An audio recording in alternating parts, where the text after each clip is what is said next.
Bismillahirrahmanirrahim. Elhamdülillah ve salatu ve selamu ala Resulillah amma ba'd.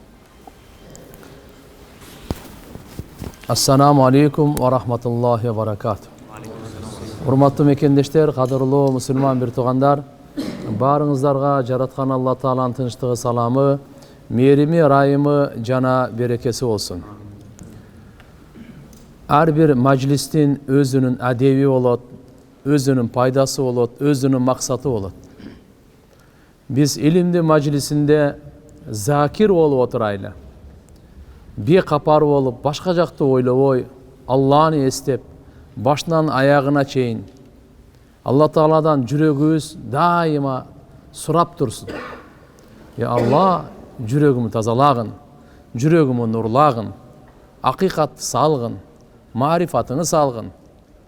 Ya Allah, menen neni kağlaysın? Жүрөгүмө ошону түшүндүргүн деген мынакей закир калп деп айтат. Алланы эстеп отура турган. Не нерсени билген болсок, ниет кылып, уккан болсок, ниет кылып, ошону мен амал кылам сөзсүз. Башкаларга жеткирем деп. Ана мына берип аткан убактыбыз 1 saat, 1,5 saatыбыз бул негизи дүйнөбүздү дагы ахиретибизди куруу үчүн да. Бұл жөнөкөй уақыт емес. Allah Subhanahu wa Ta'ala bunday majlisке периштелерин жөнөтөт. Рахматын, сакинасын түшүрөт. Allah Ta'ala өзү сыймыктанат. Анткени бул жерде Алланын сөзү, пайгамбарыбыздын сөзү, Алланын сөзүн, пайгамбарыбыздын сөздөрүн сабак өтүү, эстетүү, түшүндүрүү, кандай амал кылабыз, кантип бекемделебиз, кантип оңолобуз, кантип коомчулукту оңдойбуз, кантип бул дүйнөдөгү келгенибиздеги жоопкерчилигибизди башкаларга кандай жеткире алабыз. Мына пикир, мына ой, ушул максат дайым алдыбызда болуп туруш керек. Ал-хайру яжурру хайран, аш-шарру яжурру шарран. Жакшылык жакшылык тартат, жамандык жамандык тартат. Ар бир жакшылыктан кийин Allah Subhanahu wa Ta'ala ikinci жакшылыкка да мүмкүнчүлүк берсе, бу дүйнөдөгү ошонун акысы болуп эсептелинет. Allah Ta'ala'nын берген белеги. Намаз окудуңуз, намаздан кийин илимге отурдуңуз. Илимдин majlisine отурдуңуз. Бул намаз окугандын бу дүйнөдөгү сразу эле бере турган жакшылыгын Allah Ta'ala товфик берип койду. Жамандык жамандыкты тартат дейт. Ошон үчүн биз дайыма жакшыга жанашып, жакшылыктарды кылганга аракет кыла беришибиз керек. Албетте Алла Subhanahu wa Ta'ala барыбызга өмүр бергени ал чектелген, ырыскысы дагы такталган. Кандай кайгы келбесин, кыйынчылык келбесин, күйүт болбосун, Алланын каалоосу келбейт. Кандай гана неемат болбосун, ошон үчүн биздин тилибизден дайыма биринчи сөз кандай абалда болбосун альхамдулилла чыгыш керек да. Кандай чыгыш керек? Альхамдулилла. Жакшылык жеттиби? Сразу альхамдулилла. Кандай гана жакшылык болбосун, кандай гана кыйынчылык жеттиби? Ага да альхамдулилла. Пайгамбар саллаллаху алейхи ва саллям жакшылык жеткенде альхамдулилла. Альхамдулилла. Дару айтат эле. Би ниъматихи татимму салихат. Алланын неематы менен жакшылыктар толуктанат дейт эле. Кыйынчылык жетип калганда альхамдулилла аля кулли хал дейт эле. Кандай абалда болсо да ушунусуна да Аллага шүгүр дейт эле. Андыктан Алла Таала бизди эстетет, күн сайын эстетет. Фадкуру ала Аллахи лааллакум туфлихун. О бенделерим, Алланын неематтарын эстеп жашагыла. Мүмкүн силер кутуларсыңар бактысыздыктан, азаптан, ийгиликке жетерсиңер. Allah Subhanahu wa Ta'ala nimetlerini estetip durat. Ve in ta'uddu nimetallah la tuhsuha. Allah Subhanahu wa Ta'ala nimetini eseptesen sanap bütpeysin. Birle nimetini sanap bütpeysin. Kulaktıkında sanap bütpeysin, gözdükünde sanap bütpeysin, жүрөктүкүндө санап бүтпөйсүн, боордукунда санап бүтпөйсүн, акылдыкында санап бүтпөйсүн. Бир дагы Алла Таала берген неметин санап бүтпөйсүн. Ден соолук өзүнчө, амандык өзүнчө, уйкунук өзүнчө санап бүтпөйсүн. Ырыскынык өзүнчө. Булга мынандай материалдык нематтар, ruhani nemat, ilimdin nemati, hidayatdin nemati, imandin nemati, geçirilүүлүн nemati, Охо, bunun аяғы жоқ. Өткен сабақта Пайғамбарымыз саллаллаху алейхи ва салламдың осияттарын айтыпаттық еле. Бүгін уланды. Иншалла, жаратқан Алла Таалам сауабыңызға береке берсін. Сабаққа қатысқандарға, оққандарға Алла Таалам барымыздың күнәлерімізді кешірсін. Күнәлерден тазалап, таза жашау берсін. Бір-бірімізді жақсылыққа шақырған, райымдылық қылған, жақсы жашау берсін. Пайғамбар саллаллаху алейхи ва саллям адамзаттың, бүткіл адамзаттың ең ақылдысы, ең чырайлысы, жаралуда дағы келбет, өң, түсті, мүнөзді, пейілді, ішкі дүниесінде дағы. Бүткіл аламдың мейірімі, ең мейірімді инсан, ең райымды инсан, ең бақтылы инсан, ең уятты инсан, ең батыр инсан, ең сұлу инсан. Пайғамбар саллаллаху алейхи ва саллям Алла Таала ушунчалык төгүп берген. Кыямат күнгө чейин келе тургандардын баарына үлгү кылып, өрнөк кылып, мисал кылып, пайгамбарыбыздын ар бир сөзүн, амалын калтырып кеткен. Ким канчалык жакындаса, окшошсо, ошого жараша Алла Тааланын тарабынан рахмат түшө берет, берекет түшө берет, хидаят түшө берет, бакыт түшө берет, разылык түшө берет, бейпилдик түшө берет, тынчтык түшө берет, баардыгы ошого жараша.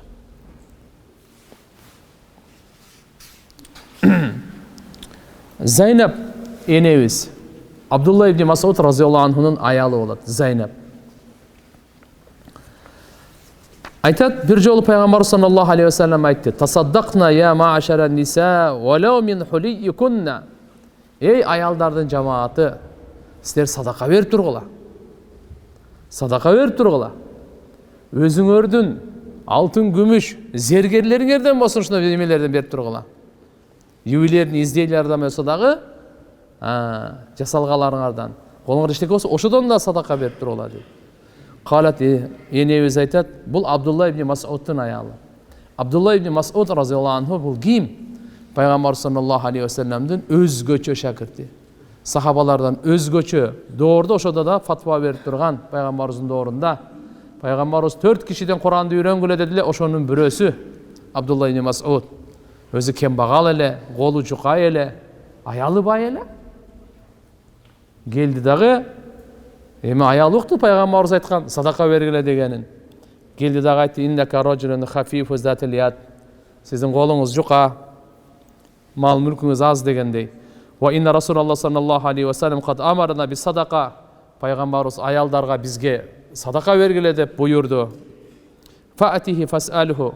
Пайгамбарыбызга барып бир сурап көрбөйсүзбү? Фа ин кана залика юза анни ай дафаатуха лакум ва илля сарафтуха иля гайрикум. Сурап көргүзчү пайгамбарыбыздан. Мен аялы садака берейин.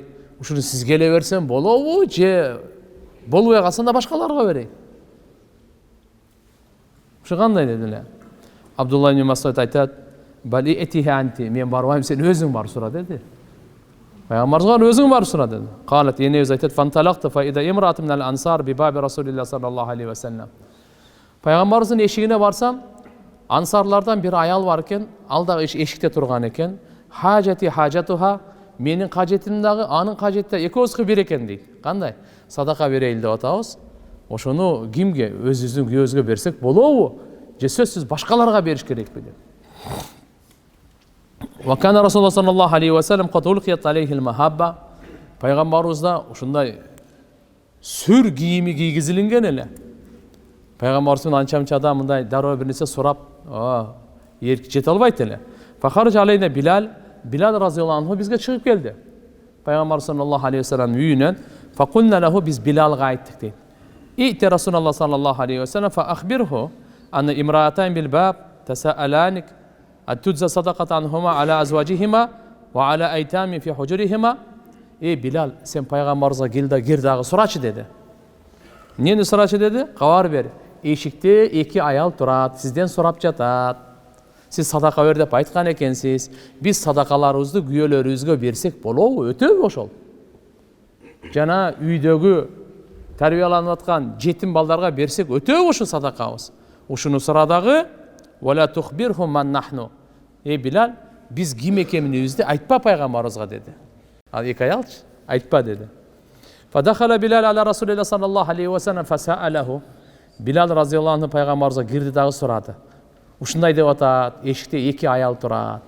Суроолору ушундай: садака берсек күйөлөрүбүзгө өтөбү же башкаларга беришибиз керекпи? Дедилер. Пайгамбарыбыз айтты: "Манхума, ал экөө ким экен?" dedi. Айтпай койбойт анан. Имратым минал ансар ва Зайнаб. Ансарлардан bir ayal anan Zaynab eken dedi. Fakale Peygamber aytты: "Ayyuz Zaynab." Zaynablardan kaysınısı dedi. Hiya. İmraatu Abdullah ibn Mas'ud'un ayalı Zaynab dedi. Ha, Peygamber aytты: "Fakale Resulullah sallallahu aleyhi ve sellem lahuma ajran, ajrul qarabati ve ajrus sadaqati muttafaqun aleyh." Al ekonu aytıp koy Bilal. Ekonu bir emes, ay güyölörüne sadaka vere turgan bolsa, iki sowap bolot dedi. Bir emes iki sowap bolot. Birinciden jakındık, güyösü менен аялдын ортосуна jakındık, anın sowabын alat, sadakanın sowabын özünçe alat dedi. Başka birösün sadakanın ele sowabын alasın, jakındıktın sowabын albaysın. Tuğançılık jakındıktın bere turgan bolsa mınандай dedi.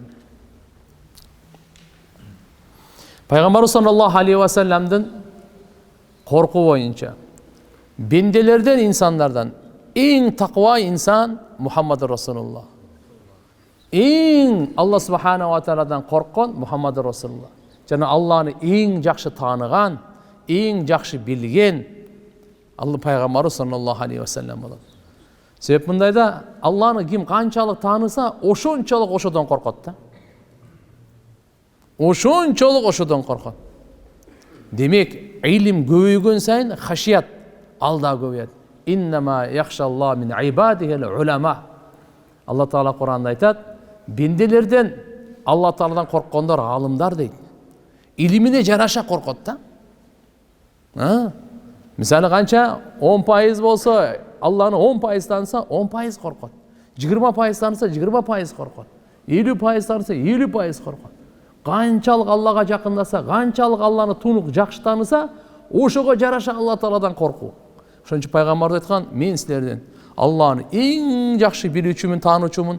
Ошондой эле мен силердин араңардан эң Allah Teala'dan korkuучумун. Анткени илим Allah'dan korkuga alıp келет. Korkuga, takvaga alıp келет. Кайсы илимде Allah'dan korku болбосо, ал илим эмес ал. Günöden saktануу болбосо, аны алым деп айтпайт. İmam Bukhari rahmatullah aleyh aytkan, ilimine amal kılbagandı alım деп айтса болбойт деген. Ayşe enebizden rivayet var. Peygamber sallallahu aleyhi ve sellem sana Resulullah sallallahu aleyhi ve sellem şey'en tarakhasa fihi. Bir nese kıldı da ruhsat berdi barına le. Ve tenazahanın kavmu bir kavm kişine andan toktop kaldı. Fa balaga zalika nebi Peygamber sallallahu aleyhi ve sellem şu jetkende Peygamberimiz aytdı.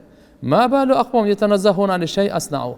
Men kılgan nerseden nima üçün bular kişine özlerini ehtiyatda atışat. Fa vallahi Allah'a ant inni la a'lamuhum billah ve aşadduhum lehu haşiyeten. Allah'a ant hiç aytayın, men sizlerden arаңардан en Allah'ını jakşı tanıgan, bilgen, jana korkkan menmin. Men emneni kılsam sizler jön ele kıla berişiңер керек. Бұл жерде Пайғамбарымыздың арқасынан ерчегенге қызықтыру, жана жөндөн эле болор болбогонго шектенип, ага мынандай аша чабууну таштоого чакырып атат да.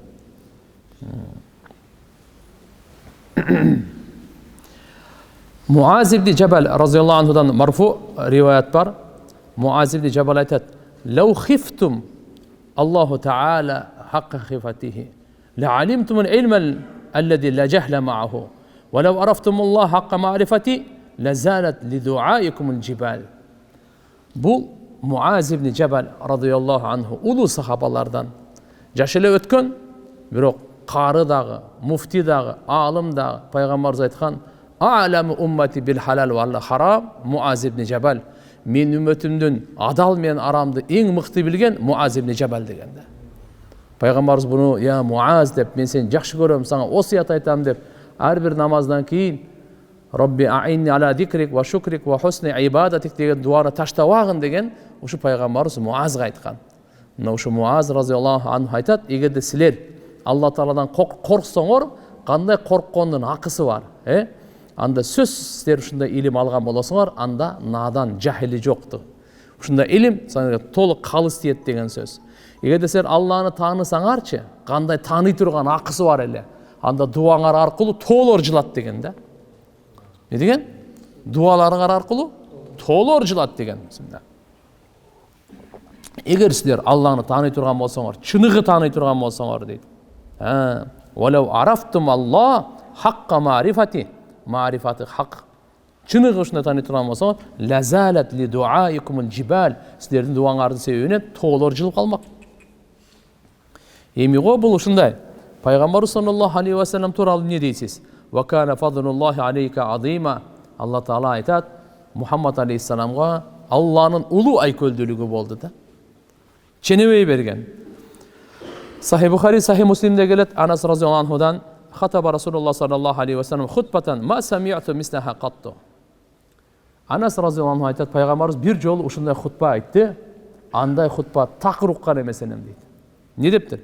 Law ta'lamuna ma a'lamu la dahiktum qalilan ve la bakaytum kaseera. Hutbasında Peygamberimiz aytты, ümmetine bardık Müslümanlarga. Eğer men bilgenimdi sizler bilgeniňerde, anda sizler azırak gülüp, göwrök ilamak eleňer. Azırak gülüp, göwrök ilamak eleňer. Faqatta ashab Rasulullah sallallahu aleyhi ve sellem vujuhahum lahum khanin.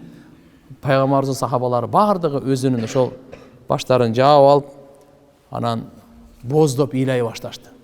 Ilaý başlaşdy. Bir riwayatda gelet, Peygamber sallallahu aleyhi ve sellem aytdı, "Maňa 5 ta dozokta görsetildi. Bunday günümde görgen jaşlyk jamandykty görgen emes elek. Falam ara kal yawm bugünkü günde görüngen mesele. Ve law ta'lamuna ma alamu." Egerde men bilgende sen bilgeniňerde, "La dahiktum qalilan ve la bakaytum kaseera." Göýüle maksan raz gülmeksiňer deydi. Ummu Salama enemiz radıyallahu anha enemiz aytat. Peygamber sallallahu aleyhi ve sellem üyünde ve kana biyadihi sivak, misvak var ele, üyünde Vasifa degen bir jaş kız var ele, kun ele, kızmatda ele. Ananany çakırıp kaldı, bir jol Peygamberimiz kişine açılanıp kalgan eken. Enemiz çıktı dağı, bölmelerge çıksa, Vasifany eşite taptı.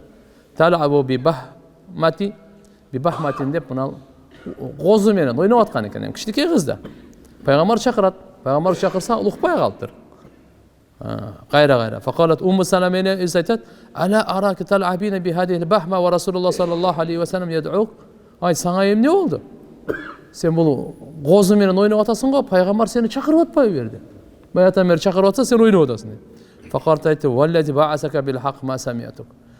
Gelip ele aytıp kaldı, "Ya Resulallah, men sizdi uqqan jokmun, Allah'a antip içeyin aytayın, sizdi jibergen hakikat menen, men uqqan jokmun sizdin sözüňizdi." Peygamberimiz aytdı, "Law la khashiyatal qawat an qasas yawman qiyama la awjawtuka bi hada siwak." Egerde kıyamat günü öç alıp bolboganda bul misvak menen seni bir urup koymagan enem deydi. Orutup koymagan enem deydi. Peygamber sallallahu aleyhi ve sellem subhanallah Allah Taala'dan korkusu şunçalık misvak menen de urgan emes. Sebep degende kıyamat günü uşunun da akısı bir urady. Biz jön ele urup tepkilep ele oşoydun kete öret, anday bolboyt al. Her birine sözsüz. Allah subhanahu wa ta'ala müzü var koy, müzü çok koydu, müzü var eçki, müzü çok eçkini süzgön bolsa, oşonun üçün alıp beret kıyamat günü. Bularda akıl çok. Hem koy koçkorlarda akıl çok da bukalarda süzet de biri. Ya, oşol akılı joktordun dagı zulümdüğün alıp beret. Alıp beret. Akıldıların zulümdüğün alıp berbeýbi? Sözsüz. Albatta. Demek tuğandar, biribizge mınday zulümdük kılbayla, birige zulümdük kılıp jaşabayla. Til menen dagı, akça menen dagı, küç menen dagı zulümdük kılbayla. Biröň akysına girbeýli, biröň akysına girbeýli. Bu öte jaman nerse, oýlap esebi jok dep jok, bardygy жазылып atat. Hazret Ali radıyallahu anh aytkanday, "Fa innel yawm amalun ve la hisab, gadan hisabun ve la amal." Bugün amal var, esep çok. Ertege esep var, amal yok da. Erte kıyamat günü onu unutpagla degen. Şoň üçin inşallah biz garap turup bizge zulümdük kılbayly. Bu sawagybızdan jyyntyk uşul. Siz ayalyňyzga zulümdük kılbaň, baldaryňyzga, kızlaryňyzga zulümdük kılbaň, bir tuganlaryňyzga zulümdük kılbaň, başgalarga da. Meyli. Mazlum, zulüm çekip jaşagan jakşyrak, zalim bolup jaşaganga karaganda. Залым бар, бирөөгө зулумдук кылгандан көрөк, зулум чегип жашаган ушу бактылуураак. Ушу бактылуураак. Алла Таала мазлум, зулум чеккен адамдын дуасын сөзсүз кабыл кылат, кафир болсо дагы. Кафир болсо дагы. Мусулмандыкка эмне ал? Залымдар эч качан ойлобосун Алла бекапар деп, Алла билбейт деп, мөөнөт берип атканын, бул мени сыйлап атат деп түшүнүп албасын алар. Зулумдук кылсак ушундай боло берет экен деп. Алла субханаху ва таала залымдарды жөн кое бербейт эч качан. Ушу акылы жок айвандан өч алып берип аткандан кийин, пайгамбарыбыз ушуга чейин айтып койду. Мүйүзү бар, мүйүзү жок айванды сүзгөн болсо, ошодон өч алып берет, экөөнтен тирилтет. Тирилтет. Мүйүзү жок бар го, мүйүз берет да сүз дейт. Риваятта ушундай келет. Өчүн алат, кийин анан айвандар топуракка айланат. Аны адамдарды кылат, адамдарды алып келет. Инналлах сариюл хисаб, Алла эсепти тез эле алып коет ал. Бардыгын. Кимден кандай болгон дегенен. Кыямат күнү эң биринчи эсеп адам менен адамдын ортосунда кандан болот тугандар. Кандан. Ким кимдин канын төккөн? Ушудан башталат. Канын төгүп өлтүрүп койдубу, же канын төгүп өлтүргөн жок, ошол жерден башталат. Кандан башталат. Андан кийин анан мал, мүлк, авир, жана укук анан кете берет. Сөккөн, кордогон, маскарлаган анан кийин кете берет. Ошон үчүн туугандар, биздин сабагыбызда ушундай жүрөктөр, ушундай ниет кылайлы, ушундай Алладан сурайлы. Я Аллах, ушу мен тилимен, колуман, акчаман бирөөгө зулумдук кылбайм депчи. Ниет барбы иншалла? Бекем ниет кылайлы туугандар. Биз мечитке келип сабак алганыбыздын пайдасы ушул болсун. Оңолууга кадам таштайлы. Жакшылыкка кадам таштайлы биз.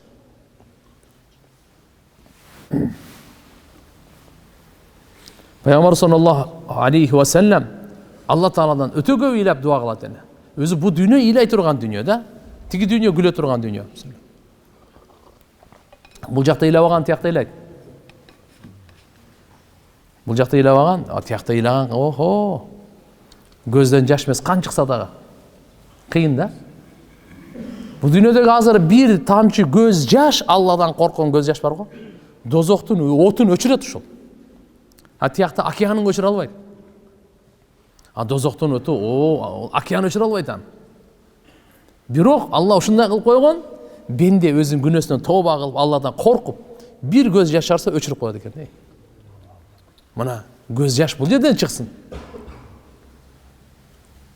Пайгамбар саллаллаху алейхи ва саллям даиматал хушу вал инкисар ва таваду ли раббихи таала.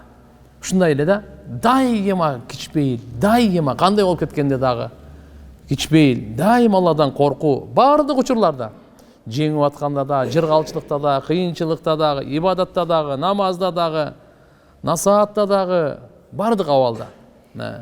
Насаи шарифте келет, Мутарриф атасынан риваят кылат.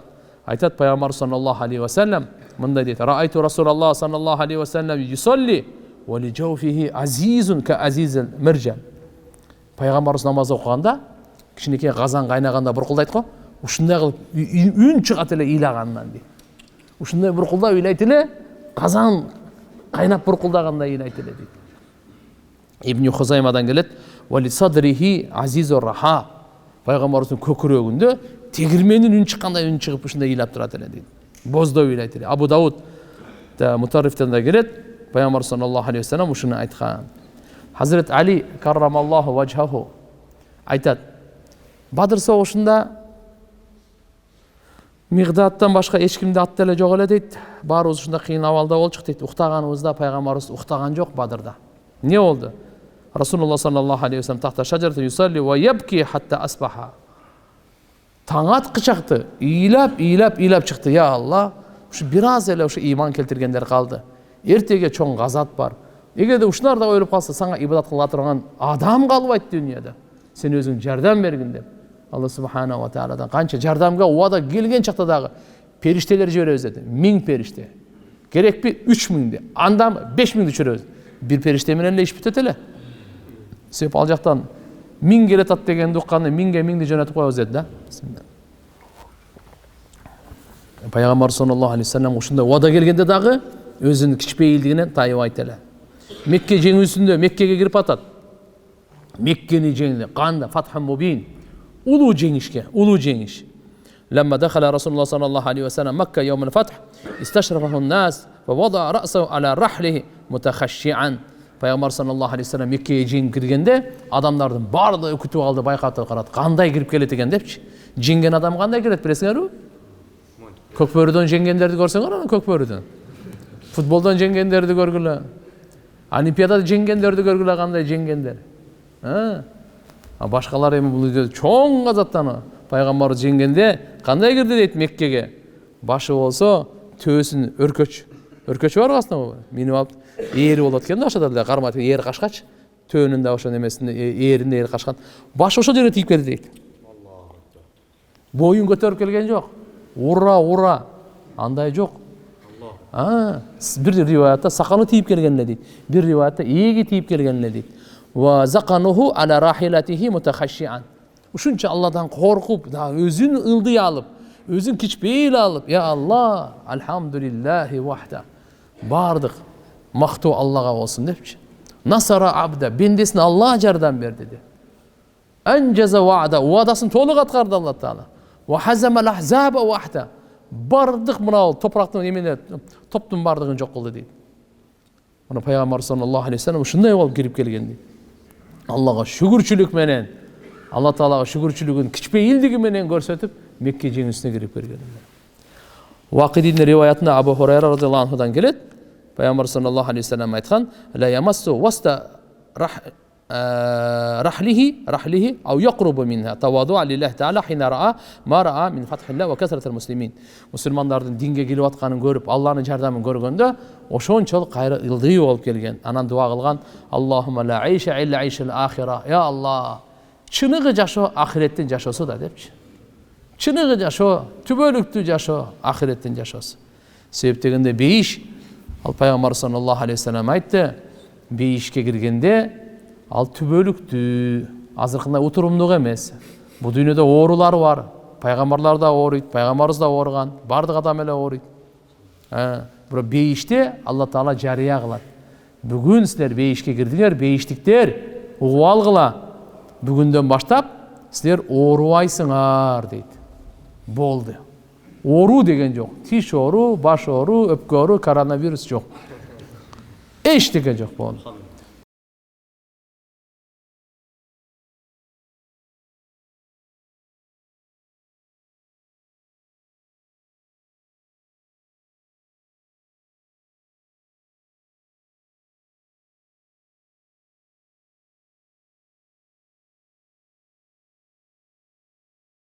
Bizler ушундай эле окуп калабыз бираздан кийин. Тырышат, бел, кулак жакшы укпай калат, көз жакшы көрбөй калат. Ар жерден каарлык кичине эле 70-80 ичинде эле барып бүтүп каласың. Бейиште жок. Алла Таала айтат: "Жашсыңар, эч качан каарыбайсыңар." Силерге берген неемат бар го? Болду, инфляция жок, банкрот жок. Эчтеке жок аякта. Берилген неемат көбөйөт, азайбайт.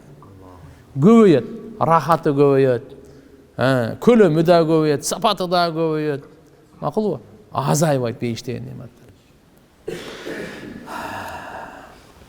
Пайгамбар саллаллаху алейхи вассаламдын дуаларыны, Алладан коркуп ыйлагандары. Муслим шарифте келет Абдулла ибн Амр разияллаху анхумадан.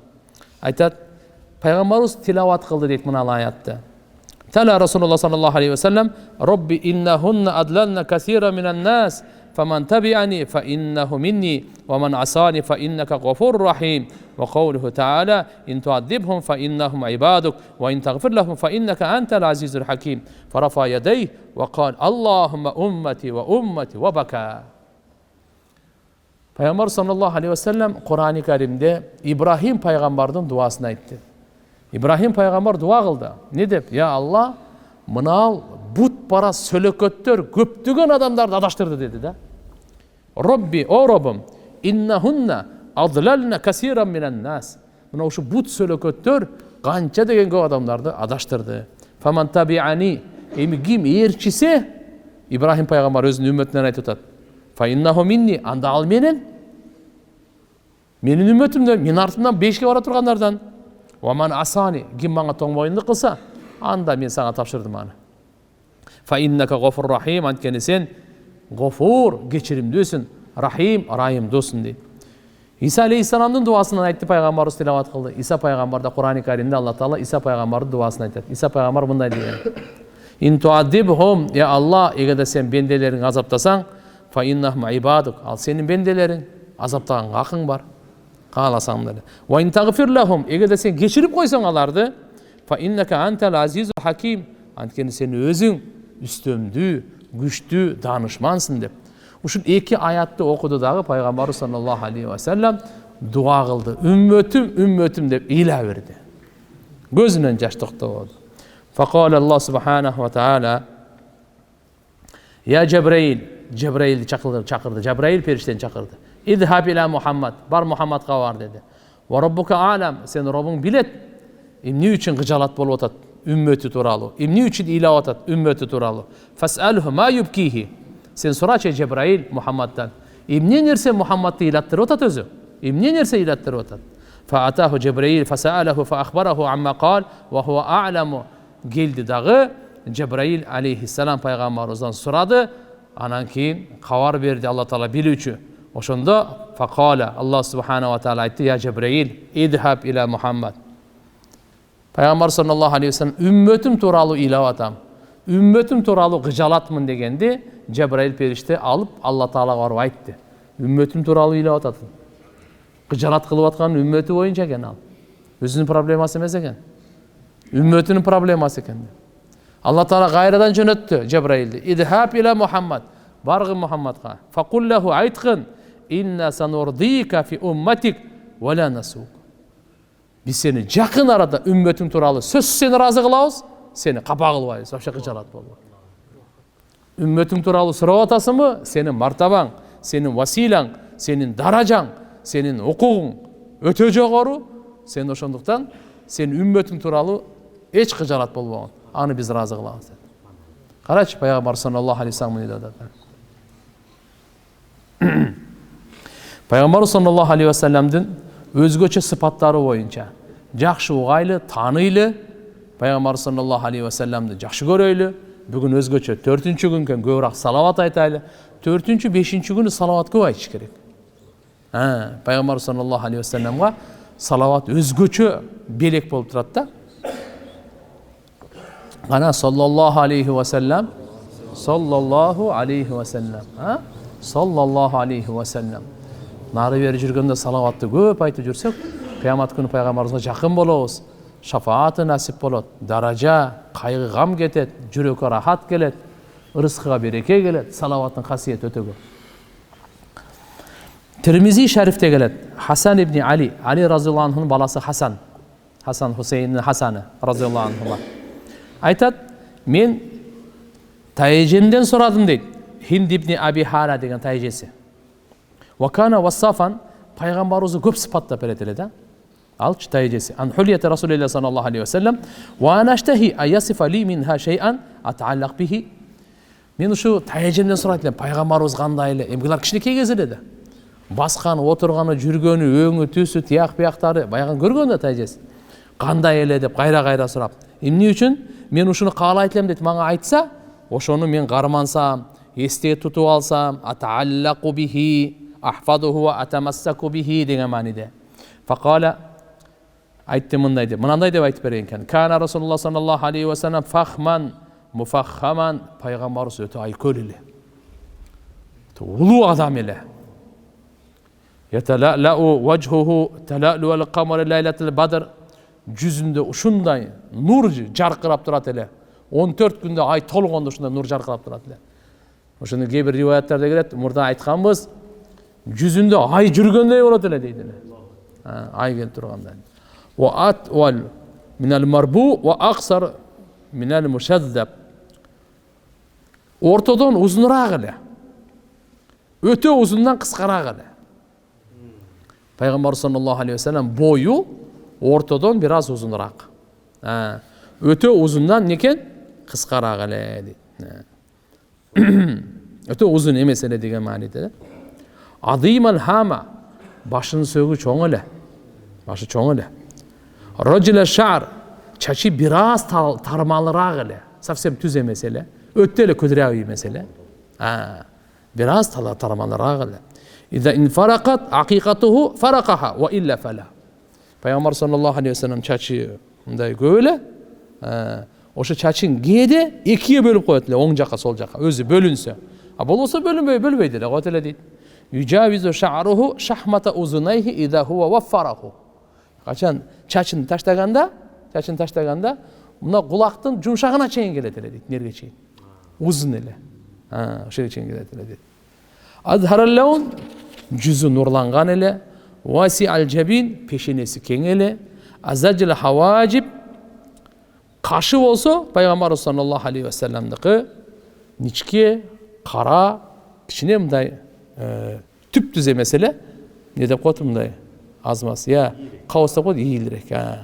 Себептен жаныкындай бар го, такаввус деп айтыптыр, ушундай барат эле.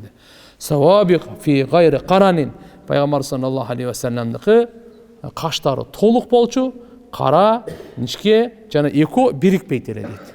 Эки кашы бир эмес эле дейт. Эки кашы бирге эмес эле дейт.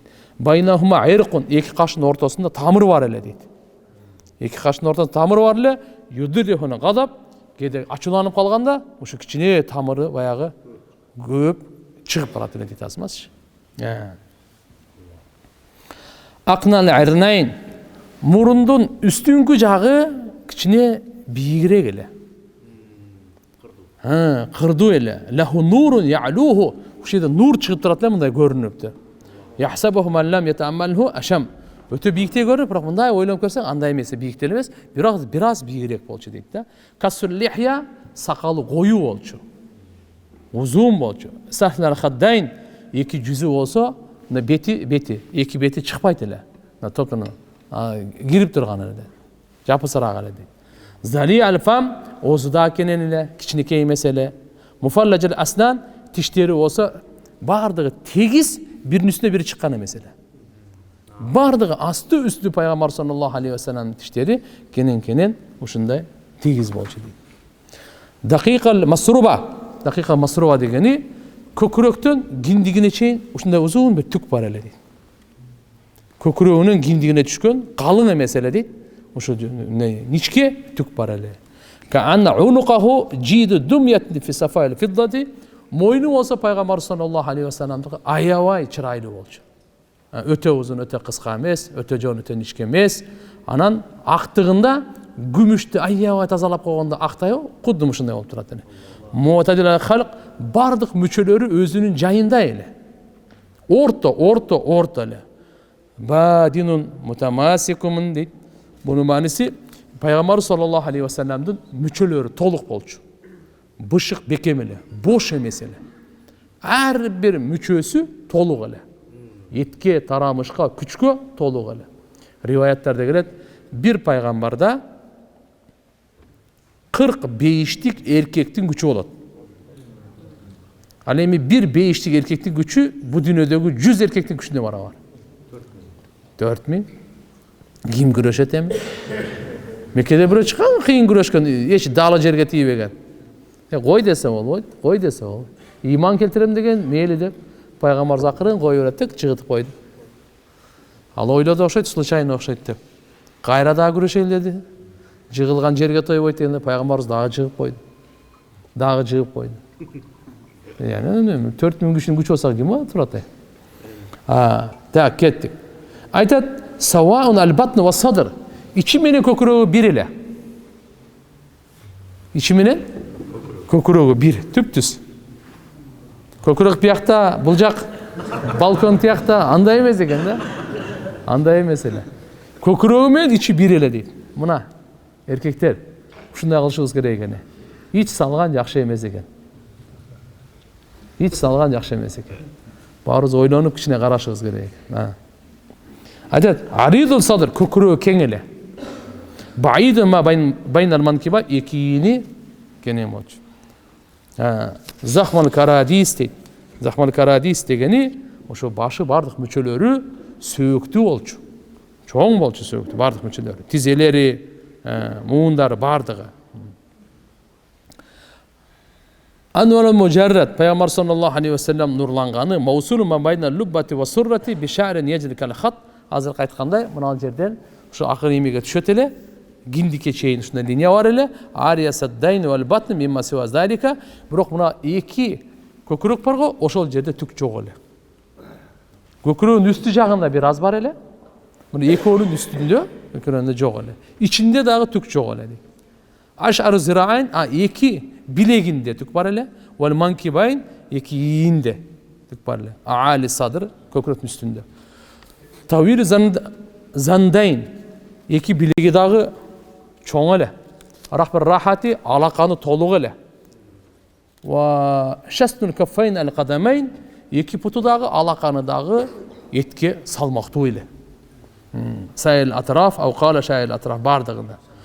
Хумсанул ахмасайн дейт. Май тапан эмес эле.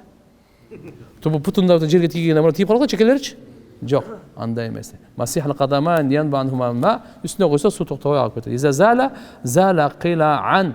Жерден путун көтөрүп баскандачы, жерден сүдүрөп баспайт эле, көтөрүп басат эле. Мындай жерге мындай сүдүрөбөйт эле. Путту көтөрүп жерден тартып алат эле. Койгондо акырын коет эле, тартканда күчү менен көтөрөт эле. Путту көтөргөндө күчү менен көтөрүлөт, койгондо такылдатпайт, акырын эле коет эле. Пайгамбар саллаллаху алейхи ва саллям ушундай кылат эле. Яхту такоффиян дейт. Бул дегени басканда мынандай чалкалабайт эле. Алды жака кичине ийилип бир аз мындай кылып басат эле. Ва ямши хаунан жеңил басат эле пайгамбарыбыз. Мааниси изамаша ярфа риджлайхи анил ард би кувватин, жеңил басканда кандай? Жерден көтөргөндө күч менен бутун көтөрөт эле дейт.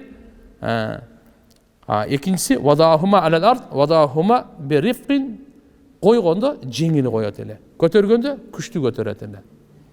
Ушул басканды пайгамбарыбыз өзүн токтоо алып басат эле вакары менен. Буну Алла Таала Кур'ан-ы Каримде ушундай баскандарды мактаганда мындай дейт. Ибадур рахман алладина ямшуна алал ард хаунан. Алланын сүйкүмдүү бенделери жерде басканда ушундай басышат деп хаунан деп коет. Жумшак басканда айтат, такылдатпай, тияк бияк жер теппей, жерден путту күч менен көтөрүп, акырын коймой, ушуну басат. Ва ида хатабахумул жахилуна қалу салама. Алланын сүйкүмдүү бенделери жерде басканда жумшак кичпейли басышат. Надандар булар менен сүйлөшсө, аман бол деп эле кетип калат экен да. Салам. Алар менен тирешип, жаңжалдашып, жакалашып отурушпайт экен да. Ана кой дедим. Сага убакыт бекерли кетирген эмне кереги бар? Салам алейкум деп кетип калат экен. Так. Зари ал-мишя. Бу зари ал-мишя дегени пайгамбар саллаллаху алейхи ва саллям кадамды жакын койбойт экен. Кенен бир атайлап чоң кадам таштабайт эле. Бирок басканда ошо чоңураак кадам таштап басат эле дейт. Ида маша кааннама янхатту мин сабабин, басканда жогору жактан түшүп келаткандай сезилет эле дейт. Мисалы кичине бийирээктен түшүп басасың го, кандай келесиң? Түз жолдо да ошондойраак мындай басат эле дейт да. Ва ида илтафата жамиан. Эгерде бурулса, толугу менен бурулат эле. Толугу менен. Жөн мой башты мындай эле буруп койбойт эле. Бул жактан бирөө чакырды да, мындай кылбайт эле да. Бул жактан чакырса, мына жак мен азыр мыналардын баарын эме кылып алыпмын. Толугу менен мындай бурулат эле. Ким чакырса, толугу менен бурулат эле. Хафида тарф, көзүн дайыма ылдый кылып жүрөт эле дейт. Назруху илар ард атвал мин надрихи ила сама. Асманга караганда жерди көп карайт эле дейт. Асманга караганда жерди көп карайт эле.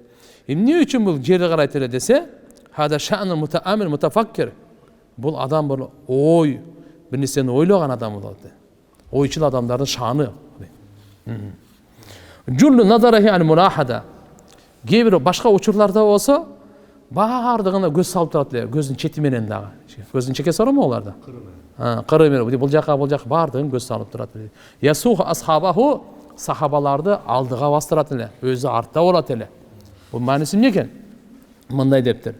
Артында басат эле, эске алып, алардын абалын карап, алсыздарды эске алып жардам берип, анан өзүнүн аркасына периштелер таштайт эле. Даримиде сахih иснат менен келет, пайгамбар саллаллаху алейхи ва саллям айткан: "Халлу захрил малаика." Мен артымдан жүрбөй эле, артыма периштелер эле таштап койгол, ошолор жетиштүү дейт эле. Албетте, кээде пайгамбар саллаллаху алейхи ва саллям алдыга баскан учуру болгон. Жабир разияллаху анхудан хандак деп коет, аң казганда аябай ачка болуп, Жабир разияллаху анхунун аягы айтат: Пайгамбарыбыз өтө эле ачык болуп калды. Ичине 2 таш байлап алган эле да. Барып чакырсаң 5-6 киши менен келип аз-маз бияктан неме кылсын, тамак жеп алсын депчи. Анан бир Жабир разияллаху анху барат дагы пайгамбарыбызга айтат: "Кичинекей козу бар эле, бир аз нан бар эле, ошону даярдап койдук. Сиз келиңиз, бир 5-6 менен кичине аз-маз шам-шум этип алыңыз." Пайгамбарыбыз тура калып эле: "Эй, алкоп казгандар, аң казгандар" деп. Алар эпти көп. 1400 бекен. Баары туруп, "Кеттик Жабирдин үйүнө" десе болобу? Ой, анан Жабир разан жүгүрүп келип, "Не болду биякта аялына?" Баары келет атат. "Кызыксың го, баарын эмне чакырдың? Сиз айттыңызбы ошо аз эле тамак деп?" "Айттым" деди. "Анан эмне деди?" "Пайгамбарыбыз жарыя кылды." Анда өзү билет, пайгамбар өзүнө жараша жарыя кылды" деди. Келип айтат, анан кийин казандан тамакты толук чыгарып агыла, нанды дагы тиги тандырдан толук алып агыла. Анан булар айтты, ондон кире берле, келип жеп кете берди. 1000ден ашык бардыгы келип жеп кетишти. Жабир разияллаху анху айтат, "Мен таң калып калдым. Биринчи башында көп беле, жазыкы кайра көбүрөөк болуп калды" dedi. Мурдага караганда кайра көбүрөөктөй сезилип калды депчи. Пайгамбарыбыздын мужизаларынын бир мужизасы. Ошондо пайгамбарыбыз алдыга баскан. Ушул жерде эми айтат, аркада баскан жок, алдыга баскан десе, бул жерде бир адеп бар. Эгер сиз үйүңө конокко чакырсаңыз, алдыга сиз түшүңүз. Үйүңүздү көрсөтүңүз, кайсы бөлмөгө кирет? Кире бер деп, 2-нчи этаж, 3-нчи этаж каяна, бирisi каяка кире бер. Башка жагына кирип алсаң кандай болот? Билбейсиң да. Ошон үчүн ошо коноктоскондо сөзсүз ошол жердеги сиз коноктосуучу аны алдыга алып кириш керек. Анда алдыга басыш керек. Хорошо? Да, кеттик. Эмне дейт? Ябдуру ман лакия биссалам. Пайгамбарыбыз менен эң биринчи пайгамбарыбыз салам берип коет эле. Эч ким озалбайт эле. Саламдашканда биринчи салам берет эле. Юбадир ва ясбиq ман лакияху мин уммати бит-таслими тахия.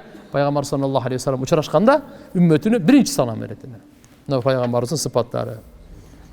Хазрет Хасан разияллаху анху айтат, "Мага пайгамбарыбыздын сүйлөгөнү боюнча айтып бериңизчи" деди. Факана Расул саллаллаху алейхи ва саллям мутавасир ал-ахзан, даимат ал-фикр, ва лейсат лаху раха.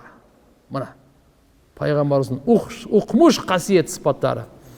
Пайгамбарыбыз үзгүлтүксүз кайгы капада эле дейт. Так. Даимат ал-фикр, ар дайым пикирде эле. Лейсат лаху раха, эч кандай эс алуу деген жок эле. Үзгүлтүксүз кайгы, гам, күйүттө болчу. Кайгы пайгамбарыбыздан үзүлгөн эмес. Капа пайгамбарыбыздан үзүлгөн эмес. Мутавасил ал-ахзан. Бул эмне себептен? Пайгамбарыбыздын кайгы капасы дүнүйө иштерине эмес болчу. Бүгүнкү күндө биздегидей кайгылып, кайгырган, капаланган дүнүйө үчүн андай эмес эле. Эмне себептен эле? Алланын динине алып келүүдө, махлуктарга шафкат, мээримдүүлүк кылуу да, ушу да кайгы. Ушу кантип ушул себеп дегенде пайгамбарыбыз көрүп турат. Ушу ойдон өлсө түптүз дозокко барат. Алланы тааныбаса, Алланын бергенине разы болбосо, шүгүр кылбаса, Алланын жаратып койгон жер асманында, суу абасында пайданан жаратканы тааныбаса, ушул акылы менен дозоктун отуну болуп калса кандай болот деп, ушул кайгы капа пайгамбарыбыздан үзүлгөн эмес. Ар бир инсанга кайгырат эле. Ар бир инсанга ушундай капаланат эле. Ахиретине. Ушу Алла Таала аларга боорукерлигинен, Аллага ырайымдуулук кылганынан, ушу түз жолго келсе экен, динге түшсө экен, Алланы тааныса экен деп ушуга. Ошон үчүн аяттар түшкөн. Пайгамбар саллаллаху алейхи ва саллям кээде өтө кайгырганда пайгамбарыбыздын көңүлүн көтөрүү аяттары түшкөн. Алла Таала айткан, "Эми өзүңү жок кылып бересиңби эми кайгыра берип? Алар ыйман келтирбей койсо эмне?" Кой деп пайгамбарыбызды Алла Таала соротуп турган. Ушунчалык гам, ушунчалык адамдардын хидаятына, ыйманына, бактылуулугуна ушунчалык пайгамбарыбыз ач эле. Ушунчалык ач эле. Алла Таала соротуп турган. Көңүлүн көтөргөн аяттар түшүп турган. Себеп ошол кайгысы жеңилдесин деп. Ошонун себебинен ыйман келтирбегендерге кайгырат эле. Ыйман келтирбегендерге пайгамбарыбыз капаланат эле. Ыйман келтирбегендерге. Анан кийин акыйкатты билип туруп каршы чыккандар. Акыйкатты, мужизаны көрүп туруп ийилбегендер.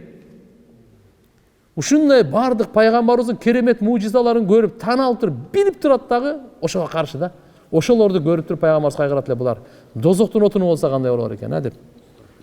Пайгамбарыбызга машаккаттуу эле, кайгыртат эле. Алла Таала айтты: "Лааллака бахиун нафсак Мүмкін сен өзіңді өзің өлтіріп аласың да бұндай болса. Алла якуну муъминин, алар момын болбаса эле эмне? Иннаша нуназзил алейхим минас сама аятан фадаллат а'нақухум лаха хадиин. Ey Muhammed, егерде biz қаласақчы, асманнан ушундай бир белгиди түшүрүп коебуз, жөнеле мойын сунушат. Сенин мойнуңда жеткирүү гана. Сен көп деме болбо. Ва атиуллах ва атиур расул.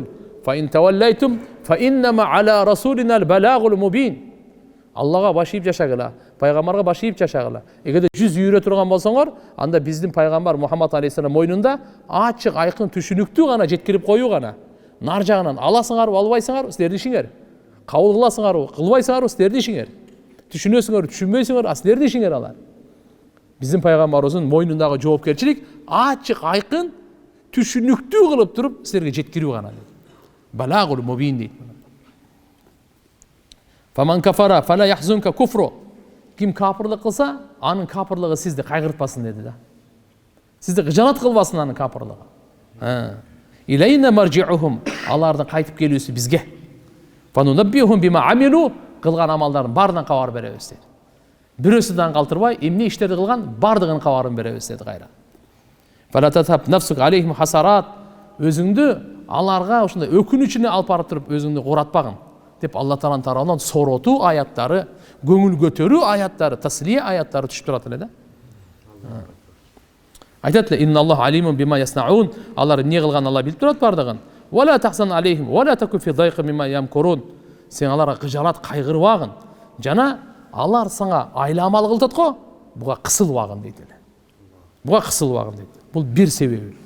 Экинчиси пайгамбарыбыздын кайгы капалыгы үзгүлтүксүз болгон да бир себеби мунафыктардын кыянаты.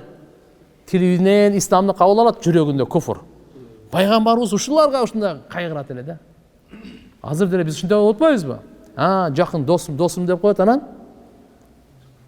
тилинде таттуу, жүрөгүндө уу дейт да. Мынандай достордон Кудай сактасын да. Ушундай адамдардан досум. Тили менен досум, күйөм, жанымы берем, жүрөгүндөчү уу, зарды. Мундайлардан сактасын да. Мунафыктык, эки жүздүүлүк, алдаганы, алды билип турат, ушунда мен баары алдайм депчи. Баардан ошондойлордон анан кайгырат да. Анан кычанат болот да. Адам баласы. Алла айтат: "Я айюхар расул, ла яхзунка аллазина юсариуна фил куфр." Min alladina qalu amanna bi afwahihim wa lam tu'min qulubuhum.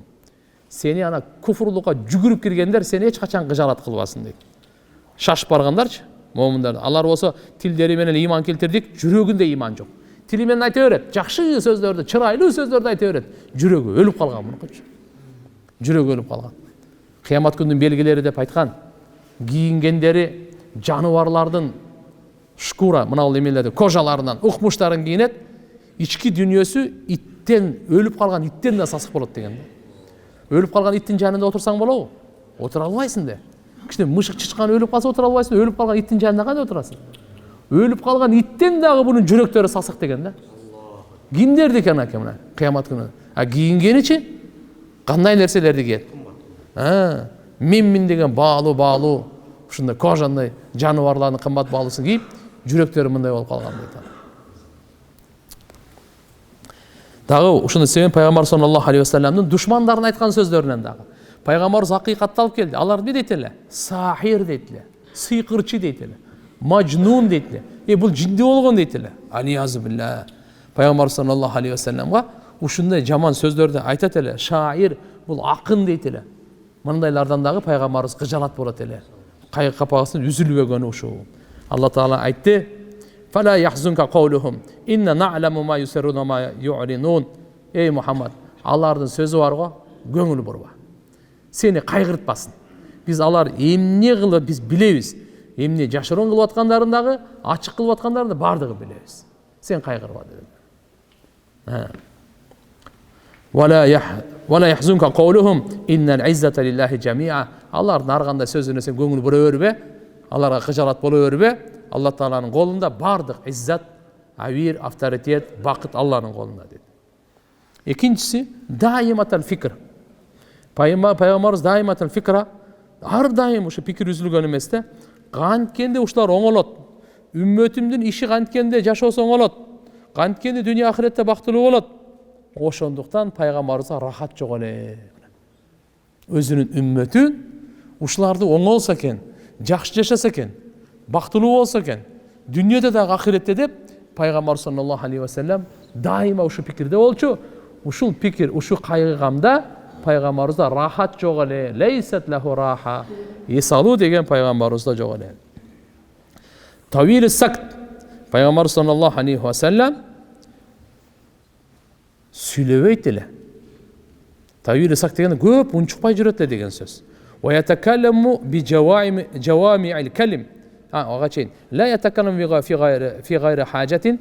Зарылчылыксыз сөз сүйлөбөйт эле. Dünya ahiretke paydası yok bu, андай сөздü. Вообще söylebeydi. Жомок, аңгеме, анан өткөн ар нерселер бар го бизде, афоризм немелер. Эчтеке bunlarını айтпайт эле. Зачем ага убакыт кетирип? Кажет жок, сүйлөбөйт эле. Пайгамбар саллаллаху алейхи ва саллям үммөтүнө ушуну үйрөткөн: "Мин хуснил исламил мар таркуху ма ла яни." Мусулман адамдын чырайы пайдасыз нерсени таштоодо. Максатсыз, пайдасыз, дүйнөгө дагы пайдасы жок.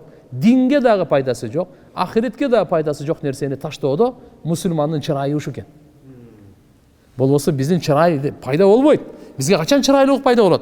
Bekir işti taştaylı, bekir sözlü taştaylı, bekir jomoktu taştaylı, paydalı sözde gana söyleşöyle. Gelile. Dünyada paydalı bu, üyülüğünüzge manga paydalı bu, oşa söyle. Bayağı Sokrates'tin bir sözünü aytıp kaldık o. Bir söz söyleyin degen eken de. Tak toktap dur dedi. Ha? Oşu sözü söylese manga payda olsa yok, sana payda yok. Söylöveyle koy dedi.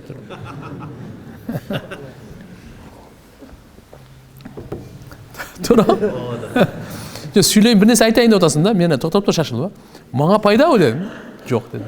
Sen özüne payda o yok. Gereği yok anlayısın. Mene o. Ha bu peygamber olsa andan da ulu da. Manga ekvasyon söyleyin otasında. Ahiret yüzüne payda yok. Vapşi ne gereği yok anlamıyor. Algo bu diyor Sokrates dünyanın sözünü söylüyordu. He. Ha bizim her bir sözümüz yazılat, her bir sözümüz tarazaga tartılat. Her bir sözümüzge Allah cevap verir. Her bir sözgü söz jönököy nerse emes. Ana Arslandı söyledik görçü, pildi söyledik gör söyley alaw. Sizden bizden tili çoğ alardın. Töөнүн tili kандай yani. Biz kişi tiken sayıp görçün, tikende jönle cevap atat. İğne pinesin koşu öyle bardığında. Bizde bunda kişi insanın tili, bu akıldan çıkıp atkan til. Alarda sezimden, möröt, cana başka mı? Ladna. Ne dedik? La yatakallamu fi gayri hacetin. Ana, Peygamberimiz kacetsiz bir söz söylegen emes. Zarılçılıksız bir söz söylegen emes. Gereği yok eken de onun için. Kur'an'da imandılardan sıfatını aytıp koygan. وَالَّذِينَ هُمْ عَنِ اللَّغْوِ مُعْرِضُونَ. İmandı baktılığı adam Müslümanların sıfatı kaysı dese, ana lagu, bekar söz bekar işten, cüz yürüçüler. Bekar söz bol ota, ağa barvayla koyun. Ahiretinizi kuratasın, dünyaya da payda yok. Demek oylanın, paydalı söz söyleyin. Oylanın, gerekli söz söyleyin. Oylanın, dünyanızga da ahiretinizga da. Başkası gereği yok eken. Ne dedi? Yeftatihul kelam ve yahtatimuhu bi ismillahi ta'ala. Peygamber sözü başlaganda Allah'ın atı menen başlayt ele. Bütürgönde de Allah'ın atı menen bütüret ele. Allahu akbar. Peygamberimizin sözü kurçalgan ele Allah'ın zikri menen. Başında dağı, ayağında da. Kanday gana majlis bolbosun, jiyim bolbosun, oturum bolbosun. Allah'ın estep başlaş gerek, şükür kılıp. Allah Teala'nın estep şükür kılıp bütürüş gerek. Ve yetekallamu bi cevamil kelim. Peygamber söz söylegende tamgası, sözü az, manisi öte tereң, köp sözü söyleydiler. Kalamuhu fasl, la fudula ve la taksira. Peygamberimizin sözü çeçkündü. Söz söylegende hakikat menen jalganda ajırata söyleydiler. Bu bir. Ve la fudul aşıkça söz söyleydiler. Kemde ağılbaydiler. Aşık kemi çok söyleydiler. Peygamber sallallahu aleyhi ve sellem'in sözü mufassal la yetedakhalu fi ba'dihi. Gebirde aytat, gebir alımlar bunday dep aytkan. Fasıldı manisi biri hakikat menen jalganda ajırata söyleydiler. İkincisi сөзді бөліп сөйлейт эле, бирин үстүнө бирин учкаштырбай, бирин үстүнө бирин жыйбай сүйлөгөндө патырат эле түшүнүксүз сүйлөбөйт эле да. Ар бир сөз өзүнүн ордунда, өзүнүн маанисинде, даана, так, өзүнчө болуп сүйлөнөт. Бул жерде дагы айтыптыр, уккан киши туура эмес түшүнүп калбайт эле. Уккан киши пайгамбарыбыз ушунча көп айтпайт эле, аны тажата турган. Ушунчалык кыска айтпайт эле, түшүнбөй кала тургандай. Орунду, салмактуу сүйлөйт эле да. Лейсе бил джафи валал махин валал мухин. Пайгамбар саллаллаху алейхи ва саллям копол эмес эле, орой эмес эле пайгамбар саллаллаху алейхи ва саллям. Жана нердеги махин менен мухиндин табияты биринчисинде копол, мүнөзү жаман эмес эле дедик. Мухин дегени Алла Тааланы бирөөлөрдү кордой турган эмес эле да. Ошондой өзү да кор эмес эле. Махин. Экөөнү да төмөн андай эмес эле, балки айкөл, улуу эле. Юаддиму ни'ма ва ин даккат. Нематты пайгамбарыбыз кадырлайт эле, улуулайт эле. Кичинекей болсо да, кичинекей немат болсун, чоң немат болсун, дүнияви немат болсун, ахиреттин нематы болсун, ички дүниөнүкү болсун, сырткынысы болсун, пайгамбарыбыз кичинекей болсо да кадырлайт эле нематты. Кичинекей болсо да пайгамбарыбыз кадырлайт эле. Ла ядуму минха шай'ан.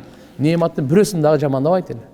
Кичине нерсе бир ручкаңыз барбы? Кичинекей эшегиңиз болсун, мышыгыңыз болсун айнана. Бир сындырым наныңыз болсун. Бир сындырым наныңыз. Кичине бир азматы бир кичинекей шөкөлаңыз же болбосо топу, кандай кичи мисвак, бир кандай нерсе болбосун, бул Алланын берген нематы деп аны кадырлайт эле.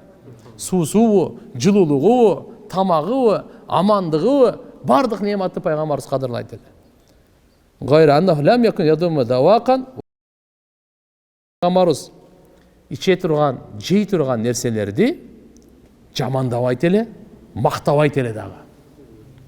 Эки жагынан теңчи, жамандабайт эле, мактабайт эле. Эмне үчүн? Алла субханаху ва таала адалган нерсени айтты. Лианна дам жамандаган куфраны немат. Бул нематты кадырлабагандай экен да. Жамандаганчы, нематты кадырлабаган. А мактагандар көбүнчө текебер адамдар мактанышат. Анан ошого мухаббат, ач көздүк пайда болот тамака. Көп мактаганда. Сук пайда болот. Вала тугдибуху дуния. Пайгамбарыбызды дүние ачуулантыра алган эмес. Дүниеге ачуусу келген эмес. Вала макана лаха. Акысы дагы жок дүниенин пайгамбарыбызды ачуулантыра турган. Файда тууддия ал-хак. Эгерде акыйкаттан аша чабып зулумдук боло турган болсо, лам юқам ли гадабихи шей хатта янтасира лаху. Анда пайгамбарыбыздын ачуусун эч ким токтото албайт эле, акысын алмайынча. Бул дегени эгерде акыйкат Алла Тааланын укугу тебелине турган болсо, анда Алла пайгамбарыбыз анын өчүн алмайынча, Алланын акысын алмайынча кой бербейт эле. Бирок вала ягдаб ли нафсихи, өзү үчүн ачууланган эмес. Вала янтасир лаха, өзүнүн жаны үчүн бирөөдөн өч алган эмес. Өч алган эмес. Ида ашара бикаффихи куллихи, эгерде ишара кыла турган болсо, пайгамбарыбыз алаканын баарын менен ишара кылат дейт. Эй, ушундай эмес экен да. Көзүң ач. Осы чүнүң бул текеберлердин кылыгы экен да булчу. Пайгамбарыбыздын кылыгы кол менен. Мындай кылбайсыңбы? Жакшы эмес да бунун. Эмне мындай болду? Алаканы менен. Ишара кылса алаканы менен кылат. Ошон үчүн айтат, аалымдар айтат, сөмөйүңдү бирөөгө ишарат кылып атканыңда, бирөө ал жака, үчөө сен жака өзүңө көбүрөөк айт. Ушу сен эскертип атканыңды өзүңө көбүрөөк айт деген сөз да. Мындай адамдачы. Бирок унутуп калабыз да бунучу. Биз өзүбүз башкача болуп кетебиз. Не деди? Ва ида таажаба қалабаха. Таң калганда алаканы мындай кылып коткон. Эмне болду буяга деп. Мисалы да таң калганда алаканы калаба дейт мындай кылып. Ва ида тахаддаса иттасала биха ва дараба бирахатихи al-yumna батна ибхамил юсра. Биз сүйлөп келип пайгамбар саллаллаху алейхи вассалам айтканда кээде мындай кылып коет экен. Дар бирахатихи al-yumna би батна ибхамил юсра. Сол мындай кылып коет экен. Бир маанилүү иштер кылган. Баарыбыз Кудай кааласа, бирибизге пайдалуу болуп жашайбыз, иншалла дегенде. Мына колундай кылып коет экен. Ва ида гадиба а'рада ва ашаха. Ачуусу келип калсачы, жүзү үйрөп коет экен бол. Бирок ачууланып калды да, азыр ушу уланта берсем урушуп кетебиз да. Мен bunun жүрөгүн оорутам, бул дагы сөз айтат, мен дагы сөз айтам, токтобойт, көтөрүлүп кете берет. Анан кошумма ар жактан эле уже чыгармачылыктар башталат анан. Ошон үчүн пайгамбар саллаллаху алейхи ва саллям гадиба арада. Бирок ачууланып калса, жүзү үйрөп коет эле. Ва ашаха, ага ошол ачууланганда ал менен беттешпейт эле, каршылашпайт эле. Фала юкабилху. Имтисалан, Алла Тааланын Кур'ан-ы Каримде аят бар. Ва аританил жахилин. Надандардан жүз үйргүн деген. Аларга теңелбегин.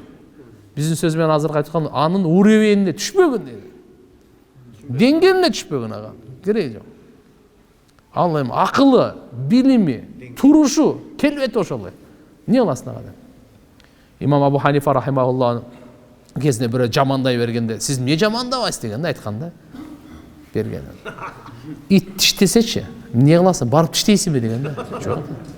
Түшүнүктүү да кете бер деген. Бир сөз менен мына. Ит сени тиштесе эмне кыласың? Барып мен да барып жүгүрүп барып тиштейм. Ва ашаха дегени пайгамбар саллаллаху алейхи ва саллям жүз үйрөтүлө таптакыр көңүл бурбай коет эле болду, бүттү. Ва ида фариха гадда тарфаху. Сүйүнгөндө каткырып, о, асманды карабайт эле. Көзүн ылдый кылат эле. Өзүн пас алат эле дейт. Сүйүнгөндө. Жүлле дихкиха ат-табассум яфтару ан мисли хаббил гамам дейт. Пайгамбар саллаллаху алейхи ва саллямдын өзү күлгөнү жылмаюу болчу дейт да. Анан ушу күлүп жылмайганда пайгамбарыбыздын тишинен ушундай баягы күн чыгып анан кийин мөндүр жайт го. Ошондо узактан мөндүрлөрдү көргөндө кандай жалтырап турат го. Тиши ушундай мөндүрдөй болуп жалтырайт дейт да. Хаббал гамам деп коет муну. Пайгамбарыбыздын ушунун тишинен нур чыгып турат эле. Жа күн чыккандагы баягы мөндүрлөрдөн ушундай жаркылдап ушундай тургандай чыгат дейт. Кашфан син хаббал хаббам фил баяд ва сафа. Актыгында жалтын деп атканда ал барат деп, гамам деп барат айтат экен ошол. Мөндүрдү айтат да. Кала Хасан радиаллаху анху, Хасан радиаллаху анху айтат ошону бардыгынчы. Ошол айтат да, факатамту хал Хусейн, мен Хусейнге айткан жокмун дейт. Бул сыпаттарды баарын сурап алган болчу да. Шеригинечи. Алин заманына сумма хаддастуху кийин айттым дейт. Фаважаттуху ал менен мурда эле сурап алыптыр дейт. Сабакан илейхи фасалаху амма саалтуху анху. Анан кийин фаважаттуху кад саалаху ан мадхали. Bundan башка да пайгамбарыбыздын үйгө киргенде кандай эле, үйдөн чыкканда кандай эле, отурусу кандай эле, шекили кандай эле, фалам яда мин хушайан. Эч нерсесин таштабай бардыгын пайгамбар саллаллаху алейхи ва салламдан сурап берди. Салканча болду. Демек, урматтуу мусулман бир туугандар, мынакей пайгамбар саллаллаху алейхи ва салламдан канча илим, канча насаат, канча баалуулук буларды алайлы, карманайлы. Иншалла, эгер чыныгы сүйсөк, аракет кылайлы. Ошого бири-бирибизге жардам берейли. Бири-бирибизге эстетип турайлы. İnsanбыз, унутчакпыз. Жараткан Алла Таала баарыбызга товфик берсин.